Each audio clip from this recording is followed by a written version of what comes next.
In the end, it wasn't a house they built, but a sanctuary. It wasn't revenge they sought, but reclamation. For Frank and Dorothy Miller, discarded by the son they had raised and the world they had helped build, the final act of their lives became their most profound. They took an abandoned county jail, a place of confinement and punishment, and with calloused hands and meticulous ledgers, transformed it into a haven for the lost. They turned cold iron bars into trellises for climbing roses and the echo of slammed doors into the laughter of a found family. Their son had left them with nothing in a sterile motel room, believing them to be finished. He never imagined that the resilience forged over 70 years of life, the quiet competence of a carpenter and a bookkeeper, would be the foundation for an entirely new world, one that would make them richer than he could ever comprehend. But that was the end of the story, the quiet victory lap. To understand how they got there, how two people in their late 70s with dwindling funds and broken hearts managed to build a fortress of compassion from the ruins of their lives, you have to go back to the beginning. You have to go back to the betrayal. The house on Maple Street had been their only home for 51 years. It wasn't large, but it was solid, built by Frank's own father. Frank had maintained it with the same steady hands that had framed houses all over the county for 5 decades. Every floorboard that didn't creak, every window that slid open without a fight, was a testament to his care. It was a house of quiet, accumulated love. The pencil marks on the kitchen doorframe, charting their children's growth, were still there, sealed under a layer of varnish. The scent of Dorothy's baking seemed to have soaked into the drywall.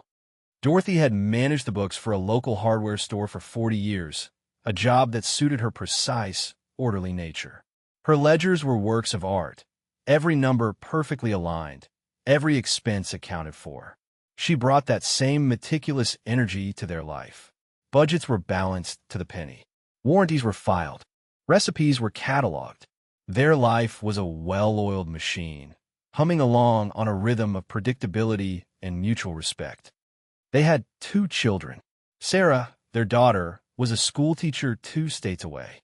She was gentle and kind, but perpetually overwhelmed by her own life, her own family. She called every Sunday, her voice a wash of loving static over the phone line.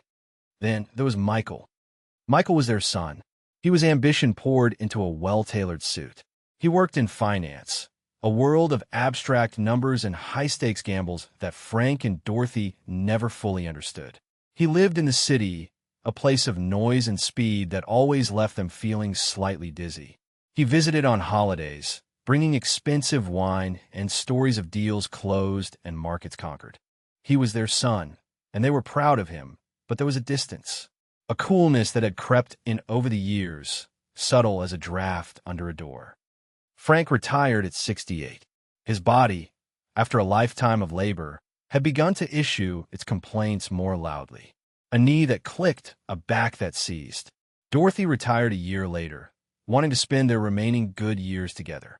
They lived on Frank's pension and their savings, a modest but comfortable existence. They had the house, their garden, their routines. It was enough. It was everything. The trouble began quietly. It began with a conversation over a holiday dinner. Michael had started talking about their assets. He used words like liquidity and estate planning. He spoke of the house not as a home, but as a significant, underutilized capital investment. The market's at its peak, he'd said, swirling his wine. You're sitting on a gold mine, Dad. We could sell it, invest the money, and you two could live like royalty. A nice condo, no maintenance, concierge service. Travel. Frank had just grunted, his hands wrapped around a mug of coffee. This house is fine, Michael. I do the maintenance. Dorothy had tried to smooth it over. It's our home, dear. We're happy here. But the seed was planted. Michael brought it up every time he visited, his arguments becoming more insistent. He framed it as concern. He said he was worried about them, worried about the stairs, worried about the upkeep, worried about a fall. Each word was a small, sharp stone thrown against the sturdy walls of their life. Then Frank had his fall. It wasn't on the stairs. He was reaching for a bird feeder in the backyard, slipped on a patch of wet leaves, and broke his hip.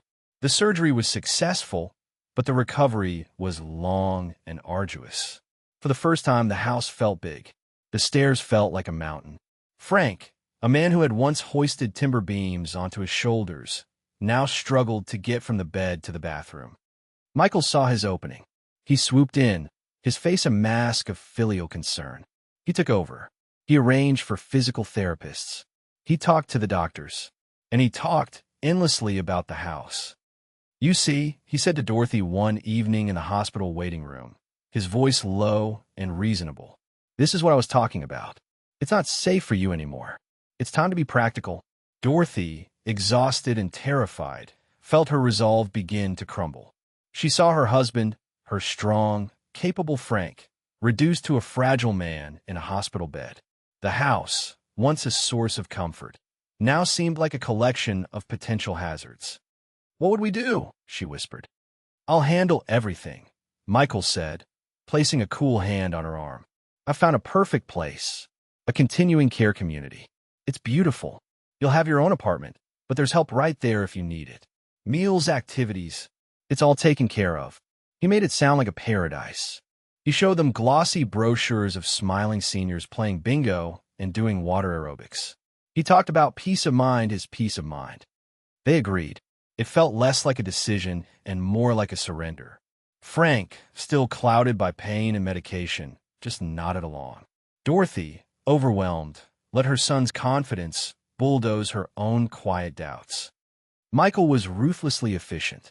He had real estate agents marching through their home while Frank was still in rehab. He had movers scheduled. He had them sign a power of attorney, just to make the paperwork easier, he'd said. They signed. What else could they do? He was their son. The day they left the house on Maple Street was a blur. The movers, hired by Michael, were impersonal and rough. They packed 51 years of life into brown cardboard boxes with brutal speed. Dorothy tried to direct them, to label things, but they just nodded and kept working. Frank sat in a chair by the window, a silent, grim observer, his walker resting beside him. "Don't worry about all this stuff," Michael said breezily, walking through the chaos on his phone. "Most of it won't fit in the new place anyway. We'll put it in storage. We can sort through it later." Later, a word that hung in the air, empty and meaningless. The continuing care community was not the paradise from the brochures. It was a single, cramped room in a facility that smelled faintly of bleach and despair. It was called the Golden Sunset Assisted Living. The apartment was a beige box with a kitchenette and a view of a parking lot. The promised activities were a sparsely attended movie night and a listless craft circle. Still, they tried. Dorothy unpacked what little they had brought. She tried to make it feel like home. Frank sat in his armchair, staring out the window, his silence a heavy blanket over the small room. Michael paid the first month's deposit. He set up an automatic withdrawal from their bank account, the one now flush with the proceeds from the sale of their house. A sale that had closed with astonishing speed. "See," he said, on his one and only visit to the facility. "All settled. You're safe here." He looked at his watch. "About to run." Big meeting. He kissed Dorothy on the cheek, clapped Frank on the shoulder, and left. He didn't call the next week. He never called again. The second month's rent was withdrawn from their account. And the third, Dorothy watched their life savings, the sum total of their 51 years of work, dwindle at an alarming rate. She tried to call Michael. His phone went straight to voicemail. She left messages, first confused, then worried, then pleading. He never responded. She called his office. A polite, firm secretary informed her that Mr. Miller was unavailable. She called Sarah, her voice trembling. Sarah was horrified. She tried to call Michael, too. He didn't answer her calls either. She promised to help, to figure something out, but she was 2 states away with a mortgage and 2 kids. Her promises were heartfelt but distant. In the 4th month, the automatic payment for the rent at Golden Sunset was declined. The facility manager, a woman with a permanently pursed-lipped expression, called them into her office. "There seems to be a problem with your account," she said, not looking at them. Dorothy's blood ran cold. She had been checking the bank account online. She knew what had happened. She just couldn't bring herself to say it out loud. The account, which had held over $300,000 from the sale of their home, was nearly empty. There was a series of large, recent withdrawals, transfers to an investment account she didn't recognize, an account in Michael's name. He had drained it. He had taken everything. The manager slid an eviction notice across the desk. "You have 30 days. 30 days." The words echoed in the sterile office. They were 78 and 79 years old. They had a few $1,000s left in a local credit union account, their Social Security checks, and Frank's small pension. They had no home. They had no son. They had been erased. The 30 days passed in a fog of shame and fear. They packed their few belongings into 2 suitcases. They didn't tell anyone at Golden Sunset what was happening. They just disappeared one morning, calling a taxi to take them away before the other residents were awake. The shame was a physical weight, pressing down on Dorothy's chest. They checked into the cheapest motel they could find on the outskirts of town, the Starlight Motor Inn. The sign flickered the S&T dark. The room smelled of stale smoke and disinfectant. The air conditioner rattled like a box of stones. The floral bedspread was thin and stained. This was her low point. Frank sat on the edge of the bed, his shoulders slumped. He hadn't spoken more than a few words at a time in weeks. The vibrant, capable man Dorothy had married was gone, replaced by this hollowed-out stranger. He just stared at the peeling paint on the wall. Dorothy, the bookkeeper, took out a notepad and a pen. It was an instinct, a need to impose order on chaos. She wrote down their assets. The credit union account, $4,217. Monthly income, $2,150 from Social Security and pension. Expenses, this motel room at $60 a night, $1,800 a month. That left $350 for food, gas, medicine. It was impossible. They would be out of money in 2 months. Then what? A shelter? The street. She looked at her husband, so still and so broken, and a feeling she hadn't allowed herself to feel yet rose up in her throat. Rage. A cold, hard, clarifying anger. It wasn't the wild, screaming kind. It was a bookkeeper's anger. A quiet, methodical fury at the injustice of the numbers. At the theft. She went to the police. A young, bored officer took her statement. He sighed heavily. "Ma'am, this sounds like a family dispute. A civil matter. Especially since you signed over power of attorney." "But he stole our money," Dorothy insisted, her voice tight. "You need to hire a lawyer for that," he said, already looking past her to the next person in line. "We can't get involved in family financial arrangements." A lawyer. With what money? It was a closed loop. The system was not built for them. It was built for people like Michael. People with resources and connections. They were invisible, discarded. They spent 3 weeks at the Starlight. 3 weeks of watching daytime television and eating canned soup heated in the room's grimy microwave. Frank barely moved. Dorothy felt like she was watching him fade away, pixel by pixel. The anger that had sustained her was giving way to a vast, empty despair. One night, unable to sleep over the rattling of the air conditioner, she got up and opened her laptop, a relic from her old life. She didn't know what she was looking for. She just typed words into the search bar. Help for seniors, low-income housing, homeless shelters. The results were bleak. Waiting lists years long. Bureaucratic forms that made her head spin. On a whim, born of sheer desperation, she started looking at real estate. Not houses, she couldn't bear that. She just scrolled through listings, a kind of digital window shopping for a life she no longer had. Then she strayed from the residential sections. She clicked on commercial, then miscellaneous. And that's when she saw it. The listing was for a property on the far edge of the county. The photo was grainy, taken on an overcast day. It showed a squat, brutalist-style brick building surrounded by a chain-link fence topped with barbed wire. The description was brief: former county detention facility. Decommissioned 1998. Sold as is. 12 acres. Motivated seller. The price was listed at the bottom of the page. $6,000. Dorothy stared at the screen. An old jail. A place of misery and confinement. It was absurd. It was grotesque. But the price, $6,000. They had $4,000 in the bank. Their next round of checks would bring them over the threshold. It was a structure. It had a roof. It had walls. It was something to own. A piece of the world that couldn't be taken away. A strange, hysterical laugh bubbled up in her chest. She choked it down. She looked over at Frank, asleep in the lumpy bed, his face etched with worry even in slumber. This was insane. It was the most insane idea she had ever had. But it was an idea, and it was the first one that hadn't been born of pure despair. The next morning, she showed it to Frank. She expected him to dismiss it, to grunt, and turn back to the television. She braced herself for the look of pity, the confirmation that she had finally lost her mind. He stared at the laptop screen for a long time, his expression unreadable. He clicked on the other photos. A hallway of steel doors. A small, barred window. A stark, empty common area. "It's a jail, Dottie," he said, his voice raspy from disuse. "I know," she said, her own voice small. "It's a building. For $6,000. He was silent for another minute.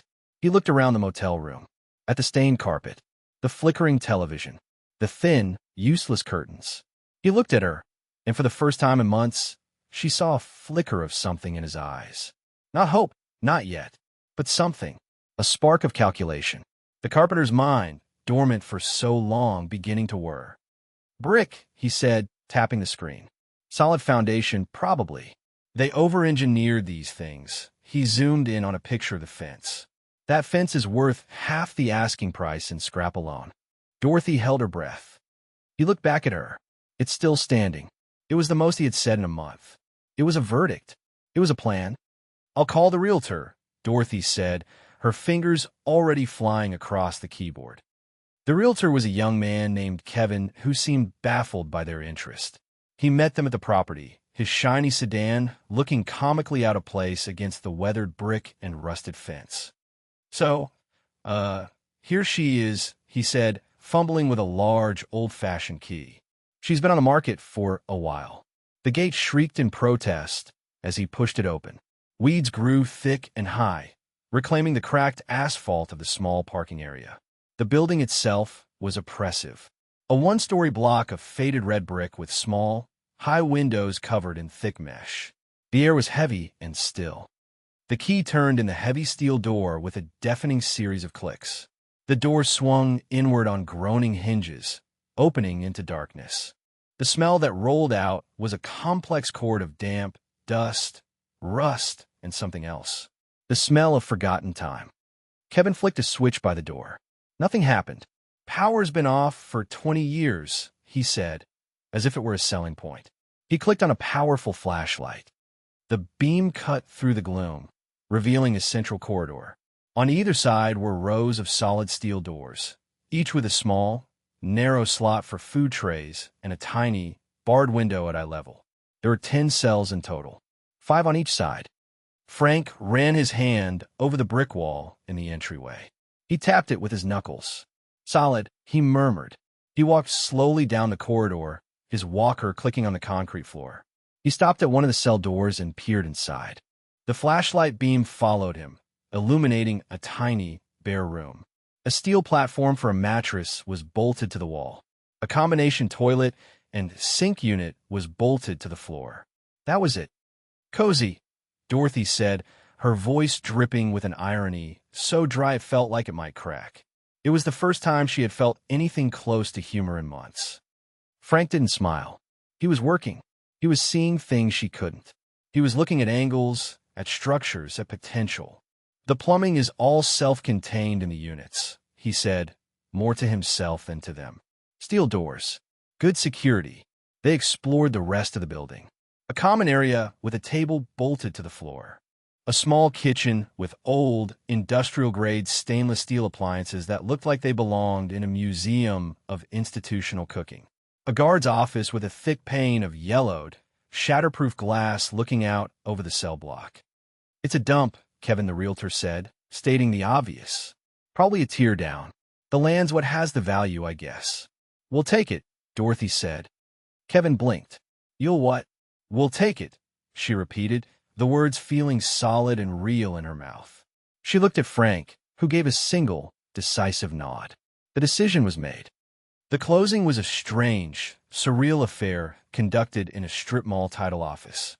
They paid with a cashier's check, draining their credit union account down to a few $100s. They signed the papers. The woman at the title company slid a thick, ancient key across the table. It was theirs. They owned a jail. They spent one last night in the Starlight Motor Inn. They didn't speak of what they had done. The absurdity was too great. But the silence in the room was different. It was no longer the silence of despair. It was the silence of anticipation, of a problem so large it was almost exhilarating. The next morning, they checked out. Frank drove their 20-year-old sedan, the last relic of their former life. Dorothy sat in the passenger seat, the deed to the jail in her purse, the heavy key in her pocket. They stopped at a discount store and spent $100 of their last few dollars on 2 sleeping bags, a cooler, a camping lantern, buckets, and a mountain of cleaning supplies. When they pulled up to the shrieking gate of their new home, Dorothy felt a wave of nausea. What had they done? This was madness. They were 2 old people with no money, about to live in a derelict prison. Frank got out of the car. He didn't hesitate. He walked to the main door, inserted the key, and with a grunt of effort, swung the heavy door open. He stood there for a moment, framed in the dark doorway, then turned to her. "Well," he said, "better get to work." And with that, the second act of their lives began. The first days were brutal. The filth was biblical. 20 years of dust and grime had settled into every corner. The place was littered with the detritus of its last days of operation. Old paperwork, a broken chair, the ghost of a forgotten coffee stain on a desk. Dead insects formed brittle carpets in the corners. They chose the guard's office as their base of operations. It was the only room with a large, albeit grimy, window to the outside world. Frank, moving with a slowness that pained Dorothy to watch, methodically swept the room clean. Dorothy followed with a bucket of hot, soapy water and bleach, scrubbing the concrete floor on her hands and knees. By nightfall, the small room was habitable. They laid out their sleeping bags on the floor. Dorothy made sandwiches from the contents of their cooler. They ate in silence, the beam of the camping lantern casting long, dancing shadows. The silence of the jail was absolute. No rattling air conditioner, no traffic, just the sound of their own breathing in the vast, empty dark. It was terrifying and, in a strange way, peaceful. Frank was the doer. Dorothy was the observer. It was the dynamic that had defined their marriage, and it reasserted itself immediately. While Dorothy managed their dwindling resources and planned their attack on the grime, Frank began his assessment. He was a carpenter, a builder. He saw not what was, but what could be. His first project was the water. The building was on a well, and the power to the pump had been cut for 2 decades. Frank found the breaker box, a monument of rust and cobwebs. He spent an entire day cleaning it, testing the ancient circuits with a multimeter he'd kept in his old toolbox. "The bones are good," he declared, wiping grease from his hands with a rag. "But we need an electrician to hook us back up to the grid, and a plumber to check the lines." An electrician, a plumber, words that meant money. Money they did not have. "Patience," Dorothy said, channeling a calm she did not feel. She had her own project. She was on the phone. She called the county planning office, the power company, the water department.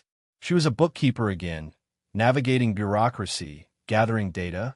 She learned they needed an inspection to get the power turned on. They needed permits. They needed forms filled out in triplicate. It was a mountain of paperwork. While Frank tinkered, Dorothy cleaned. She worked her way down the cell block, one cell at a time. It was back-breaking work, scrubbing the steel toilets, the sinks, the concrete floors. With each layer of grime she removed, she felt like she was scrubbing away the shame of the motel, the humiliation of their eviction. She was reclaiming something. A week into their new life, a car pulled up to the gate.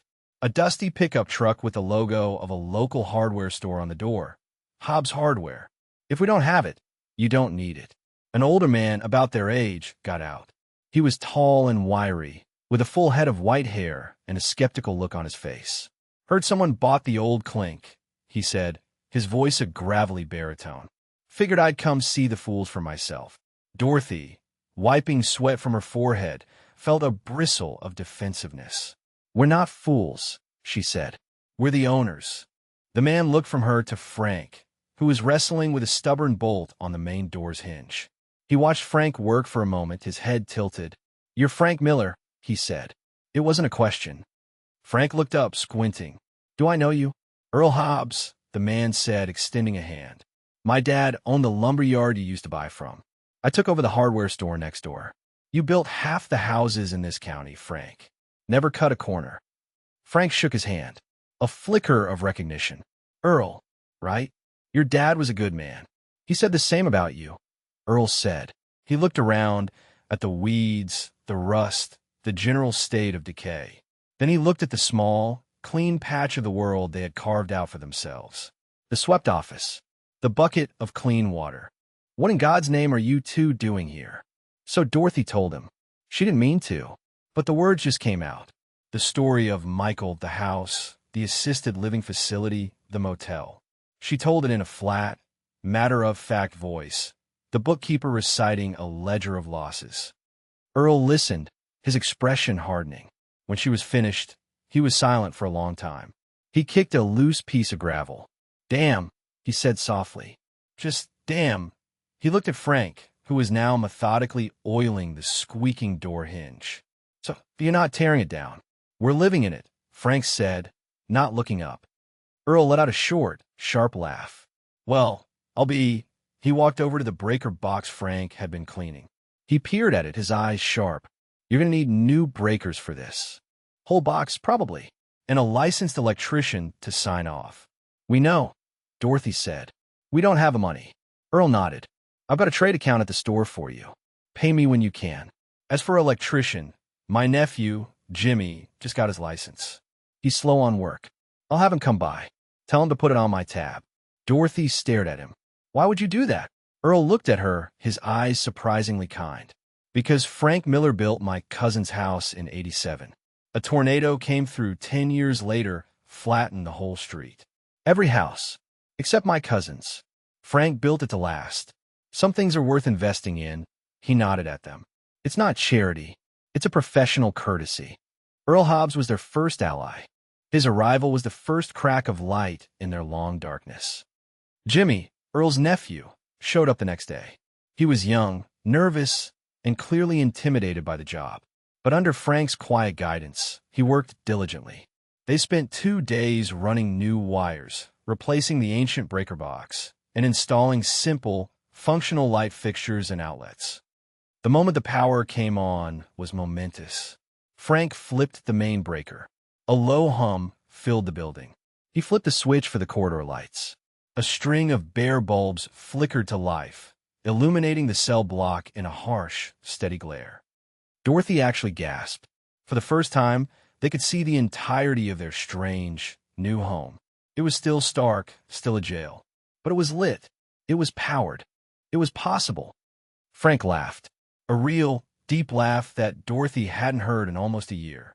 The sound echoed off the concrete and steel, and it was the most beautiful sound she had ever heard. That night, for the first time, they slept in one of the cells. They had cleaned it meticulously.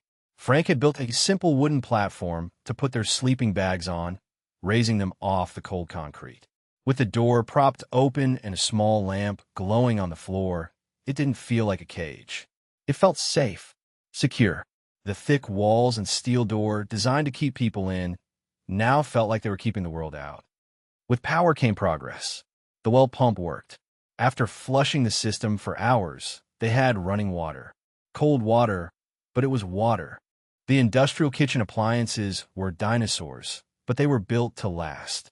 Frank tinkered with the oven, and after a day of work, he got one of the burners on the stove to light with a satisfying hump. That night, Dorothy cooked their first real meal, a pot of soup made from canned vegetables and bouillon cubes. They ate at the heavy steel table in the common area, under the steady glow of a bare bulb. It was the best meal of her life. They settled into a new routine, a rhythm of construction and reclamation. Frank, with a line of credit at Earl's hardware store, began the real work. He was a man reborn. The slow, hollowed-out man from the motel was gone. In his place was Frank the carpenter. He had a purpose. He had a project. His movements became more confident. The pain in his hip seemed to recede, ignored in the face of the work that needed to be done. He started with the cells. He built sturdy wooden bed frames in each one. He installed small shelves. He sanded and painted the steel doors, covering the institutional gray with a warm, creamy white. Dorothy, following behind him, added touches of life. A small, colorful rug in each cell. A simple curtain over the small, barred window. They weren't cells anymore. They were rooms. Small, Spartan, but clean and safe. Dorothy's domain was the office and the books. She kept a meticulous ledger. Every screw from Earl's store, every can of paint was recorded. A debt to be repaid. She spent hours on the phone and online, researching grants for rural development, learning about zoning laws, figuring out how to navigate the labyrinth of county bureaucracy. She was the strategist, the planner. One afternoon, about 2 months after they had moved in, a beat-up car sputtered to a stop outside their gate. A young woman got out. She couldn't have been more than 20. She was visibly pregnant, and her face was bruised. She looked at the jail, then at a piece of paper in her hand, then back at the jail. She looked terrified. Dorothy went out to meet her. "Can I help you?" she asked gently. I'm looking for a place," the young woman stammered. "The lady at the church, she said there were some people out here, that you might have a room." Dorothy was confused. "The church. Pastor Ellen," the girl said. "She gave me gas money. She said you were good people." Dorothy vaguely remembered speaking to a Pastor Ellen on one of her many research calls, asking about local charities. She had mentioned what they were doing, trying to fix up the old place. She never imagined it would lead to this. The young woman's story came out in a torrent of tears. Her name was Maya. Her boyfriend had kicked her out. She had no family, no money. She had been sleeping in her car. Dorothy looked at this desperate, pregnant girl, and she saw a reflection of herself in the motel room. The same fear, the same feeling of being utterly alone. She looked back at the jail. Their sanctuary. It was small and strange, and they were barely surviving. But it was safe. "We have a room," Dorothy heard herself say. "It's not much, but it's clean, and it's safe." Maya was the first to arrive.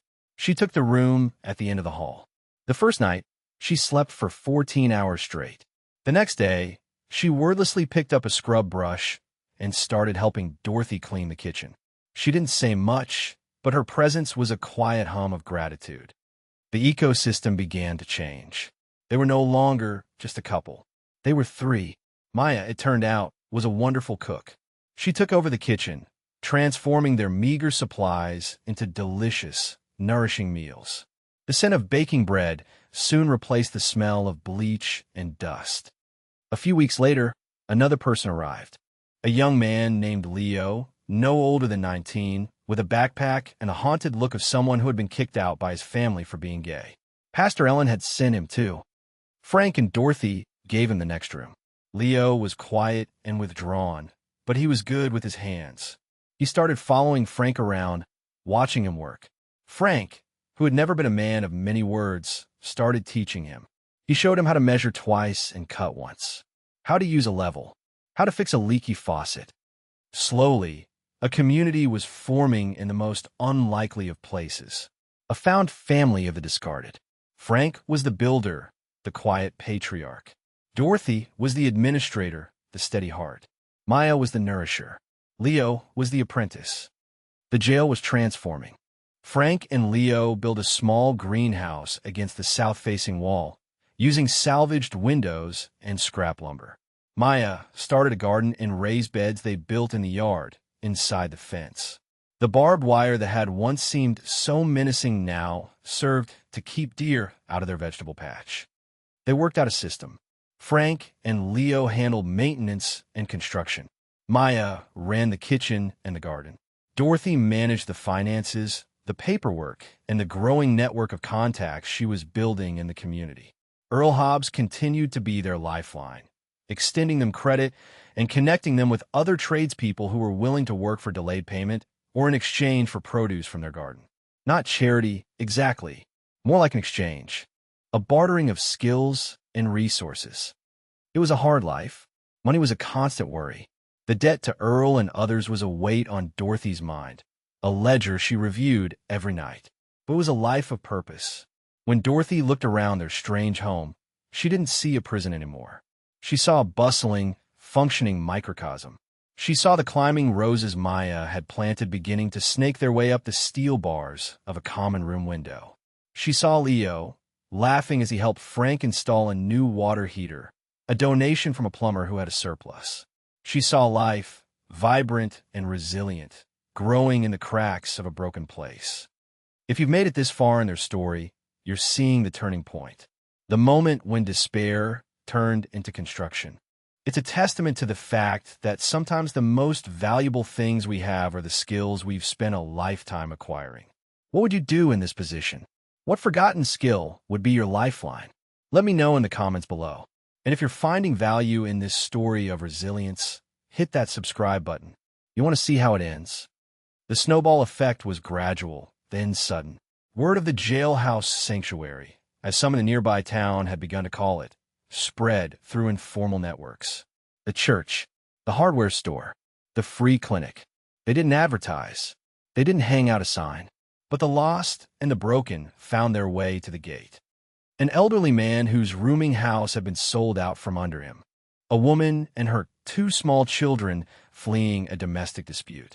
Each one arrived with little more than the clothes on their back and a story of displacement. With each new arrival, Dorothy felt a fresh wave of anxiety. How could they support them? Their resources were stretched to the breaking point. But Frank's response was always the same. He would look at the newcomer, then at the row of empty, renovated cells. "We have a room," he would say, and then he and Leo would get to work, building another bed frame, another set of shelves. The new arrivals became part of the ecosystem. The elderly man, a former librarian, started a small library with donated books. The woman with 2 children, a talented seamstress, began mending their clothes and making new curtains. Everyone had a role. Everyone contributed. The common room, once a stark and empty space, was now filled with a low hum of activity. The sound of children playing, the murmur of conversation. They were a community, a strange, beautiful, functioning community forged in the shell of a place designed for isolation. But their growing sanctuary did not go unnoticed. The county, which had been happy to offload the derelict property for a pittance, now began to take an interest. A letter arrived, official and imposing. It was a notice from the Code Enforcement Office. It stated that the property was zoned for detention, not residential use, and that an inspection was scheduled.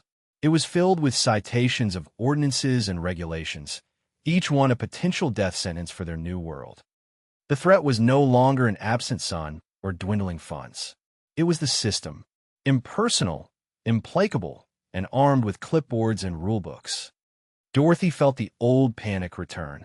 She imagined them all being cast out, scattered back to the motels and shelters and streets they had escaped. She saw Frank's shoulders slump again, the light in his eyes dimming. But this time, she wasn't alone.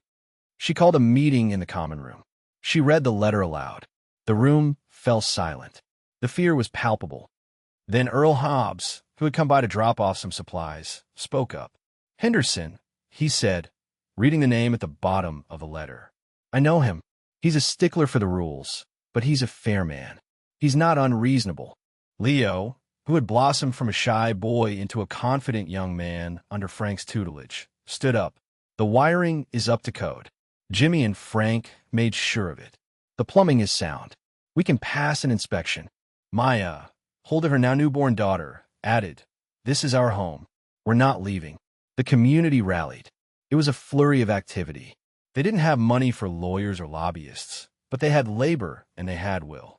They scrubbed the entire facility until it shone. They triple-checked every repair Frank and Leo had made. They drew up rosters and schedules, turning their ad hoc community into a formal organization on paper. Dorothy, using her bookkeeping skills, created a proposal. She detailed their self-sustaining model, their budget, their mission. She wasn't just asking for an exception. She was presenting a solution to a problem the county didn't even know how to solve. What to do with the people who fell through the cracks. The day of the inspection, A county car pulled up to the gate. A man in a crisp shirt and tie got out. It was Mr. Henderson. He had a stern, unsmiling face and a thick binder under his arm. Dorothy and Frank met him at the door.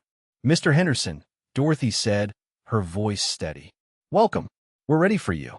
Henderson's inspection was ruthlessly thorough. He checked every outlet. He ran every faucet. He inspected the new water heater, the wiring in the breaker box, the ventilation in the kitchen. Frank followed him, answering his technical questions in quiet, concise sentences. Henderson made notes on his clipboard, his expression unreadable. He walked down the corridor, peering into each occupied room. He saw the clean, simple living quarters, the family photos taped to the walls, the children's drawings, the small library, the scent of Maya's soup wafting from the kitchen. He saw a home. Finally, he stood in the middle of the common room, looking at the small group of residents who had gathered, their faces a mixture of hope and fear. "The property is not zoned for this," he said, his voice flat. The hope in the room seemed to wither. "There are numerous violations of its designated use." Dorothy's heart sank. However, Henderson continued, looking from his clipboard at Dorothy, "What you have here is also not a residence in the traditional sense. It's something else." He tapped his pen on the clipboard. "I've never seen anything like it. The electrical is up to code. The plumbing is functional and safe. The structure is sound. You've installed smoke detectors and fire extinguishers in every unit." He looked at Frank with a flicker of respect. "The workmanship is professional." He closed his binder with a snap. "I'm recommending a special use zoning variance to the county board. I'm classifying this as a non-profit transitional housing cooperative." He looked around the room. "This isn't a jail anymore. It's clear what this place is. And frankly, you're doing a better job than half the official shelters I have to inspect." A wave of stunned, joyful relief washed over the room. Dorothy felt tears welling in her eyes.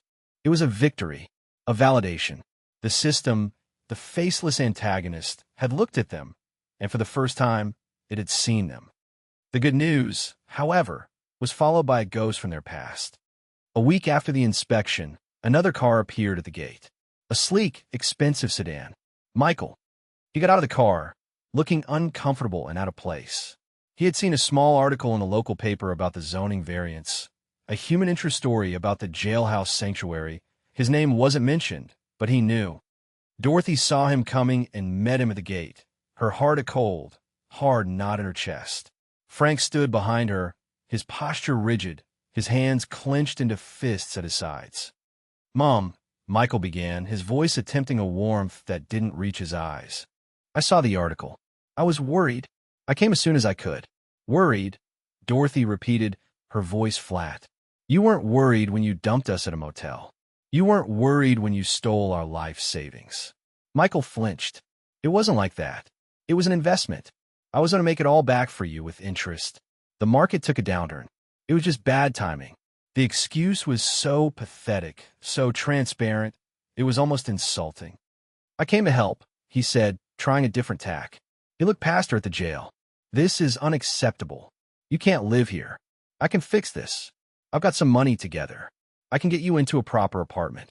"Aprupe apartment?" Dorothy asked, her voice dangerously quiet.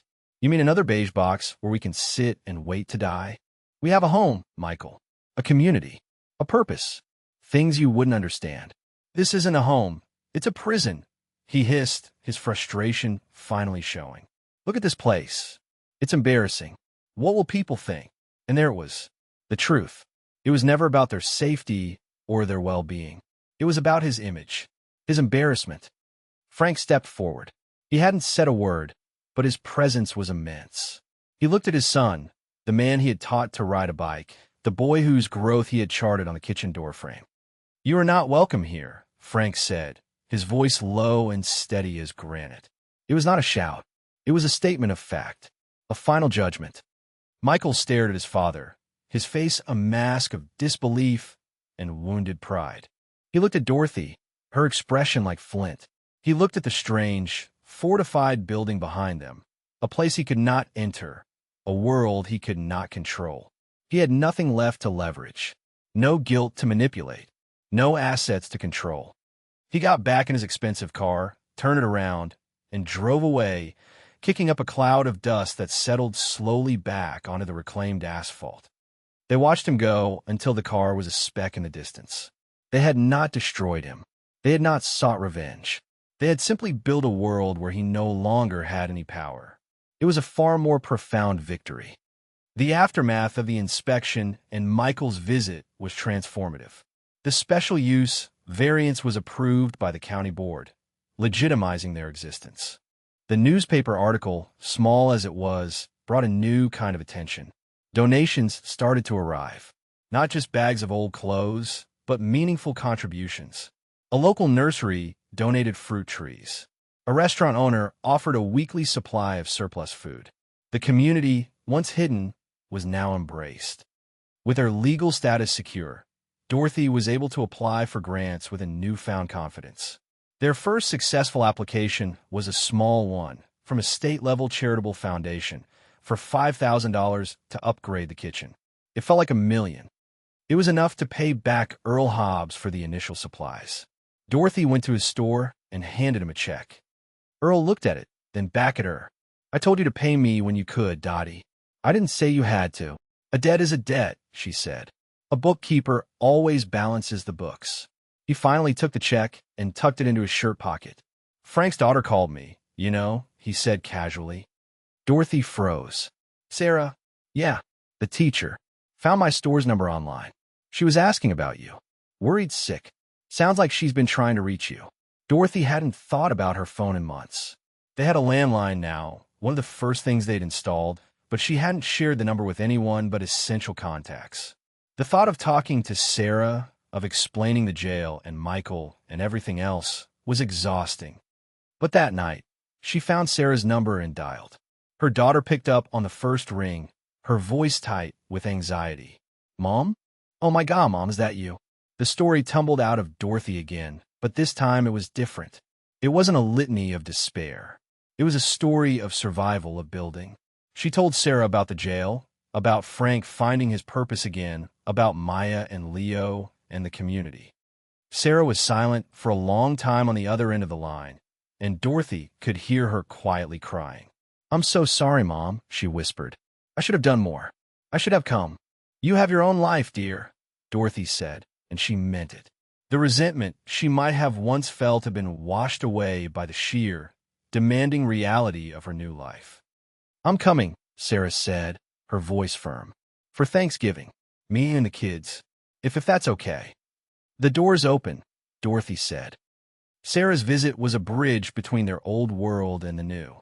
Her children, Frank and Dorothy's grandchildren, were initially wide-eyed and nervous about the jailhouse, but they were soon swept up in the community's warmth, playing with Maya's baby and the other children. Sarah, for her part, was stunned. She saw her father, not as the broken man she had pictured, but as a vibrant, respected leader, teaching his skills to a new generation. She saw her mother, not as a victim, but as the calm, capable administrator of a thriving, unique enterprise. She saw what they had built from the ashes of their betrayal. She confronted Dorothy one evening as they were washing dishes.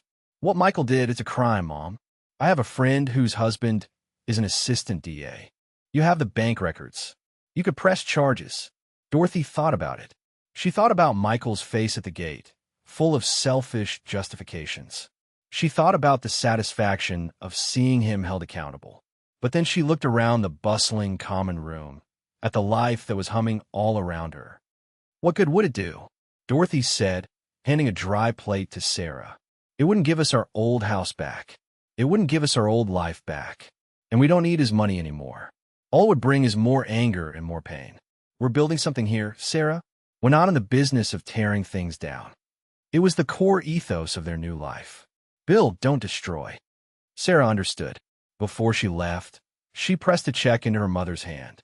It was for a substantial amount. "It's not much," she said, "but it's what I could pull from my savings." For the community, Dorothy accepted it. It wasn't a handout from a guilty daughter.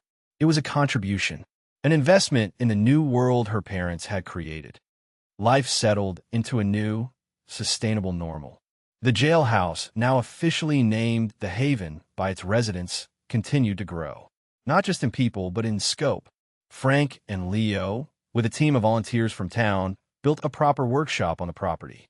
Maya started a small business, selling her baked goods and preserves at the local farmers market, with all profits going back into the Haven's general fund.